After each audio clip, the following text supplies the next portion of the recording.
ನೋಡು ಪುಟ್ಟ, ಇದು ನಿನ್ ತಾತನ್ ಮನೆ. ನೀ ದೊಡ್ಡೋಳಾದ್ಮೇಲೆ ಇಲ್ಲೆಲ್ಲ ಆಟ ಆಡ್ಬೇಕು. ನೀನು ಈ ಮನೆಗೂ ಮಹಾಲಕ್ಷ್ಮಿನೇ. ಅಮ್ಮ ಈಗ ಬಂದ್ರಾ? ಏನ್ ಪುಟ್ಟಿ, ಆಗ್ಲೇ ಈ ಪುಟ್ಟಿ ನೆತ್ಕೊಂಡ್ಬಿಟ್ಟಿದೀಯಾ? ನಮ್ಮ ಪುಟ್ಟ ಲಕ್ಷ್ಮಿ ಈ ಪುಟ್ಟಿ ಕೈಯಲ್ಲಿ ಆಡ್ತಿದ್ದಾಳೆ.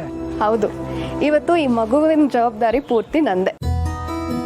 ಮಗುವಿನ ಜವಾಬ್ದಾರಿ ಮಾತ್ರ ಅಲ್ಲ, ಇಡೀ ನಾಮಕರಣದ ಜವಾಬ್ದಾರಿ ನೀನೇ ತಗೊಂಡಿದ್ಯಾ ಅಂತ ಗೊತ್ತಾಯ್ತು. ಕಷ್ಟ ಆಗಲ್ವಾ? ಕಷ್ಟ ಅಲ್ಲಪ್ಪ, ತುಂಬಾ ಇಷ್ಟ. ನಂಗೆ ಇದಕ್ಕಿಂತ ಸಂತೋಷದ ವಿಷಯ ಇನ್ನೇನಿದೆ ಹೇಳಿ. ನನ್ನ ಕೈಲಿ ಎಷ್ಟಾಗುತ್ತೋ ಅಷ್ಟು ಚೆನ್ನಾಗಿ ವ್ಯವಸ್ಥೆಗಳನ್ನೆಲ್ಲ ಮಾಡಿದ್ದೀನಿ. ಆದರೆ ವ್ಯವಸ್ಥೆಗಳಲ್ಲಿ ಹೆಚ್ಚು ಕಮ್ಮಿ ಏನಾದರೂ ಆದರೆ ನನ್ನ ಬೈಕೋಬಿಡಿ.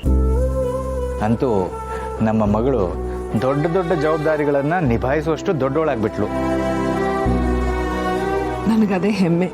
ಸರಿ ಸರಿ, ಇಲ್ಲ ನಿಂತ್ಕೊಂಡು ಮಾತಾಡ್ತಿದ್ದೀರಲ್ಲ, ಒಳಗೆ ಬನ್ನಿ. ಅಪ್ಪ, ತಾತ ನಿಮಗೋಸ್ಕರ ಕಾಯ್ತಿದ್ದಾರೆ, ಬನ್ನಿ. ಹೌದಲ್ಲ, ಮೊದಲು ದತ್ತ ಅವ್ರ ಹತ್ರ ಮಾತಾಡ್ಬೇಕು. ಅಮ್ಮ, ಒಳ್ಳೆ ಕಾರ್ಯಗಳು ನಡೆಯುವಾಗ ಯಾವ ವಿಘ್ನಗಳು ಬರ್ದೇ ಇದ್ರೆ ಸಾಕು.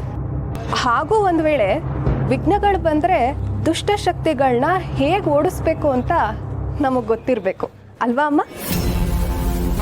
ಸಂಧ್ಯಾ, ಏನ್ ನಿನ್ ಮಾತಿನ ಅರ್ಥ? ಅಯ್ಯೋ ಏನಿಲ್ಲ, ಯಾವುದೇ ಶುಭ ಕಾರ್ಯಗಳಾಗಬೇಕಾದ್ರೂ ವಿಘ್ನಗಳಾಗತ್ತಂತೆ. ಅದಕ್ಕೆ ಅದು ಆಗದೆ ಇರೋ ರೀತಿ ನೋಡ್ಕೊಬೇಕು ಅಂತ ಹೇಳ್ತಿದ್ದೆ. ನೀವೊಳಗೆ ಬನ್ನಿ.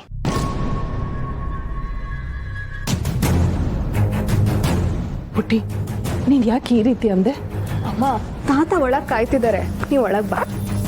ಹಾಗಲ್ಲ ಪುಟ್ಟಿ, ನೀನ್ ಆಡಿದ ಮಾತು. ಅಮ್ಮ, ನನಗೆಲ್ಲ ವಿಷಯನೂ ಗೊತ್ತಾಯ್ತು. ತಾತ ನನಗೆ ಎಲ್ಲನೂ ಹೇಳಿದ್ರು. ಯೋಚನೆ ಮಾಡಬೇಡ ಅಮ್ಮ, ಇನ್ಮೇಲೆ ನಾನು ಕೂಡ ನಿಮ್ಮ ಜೊತೆ ಇರ್ತೀನಿ.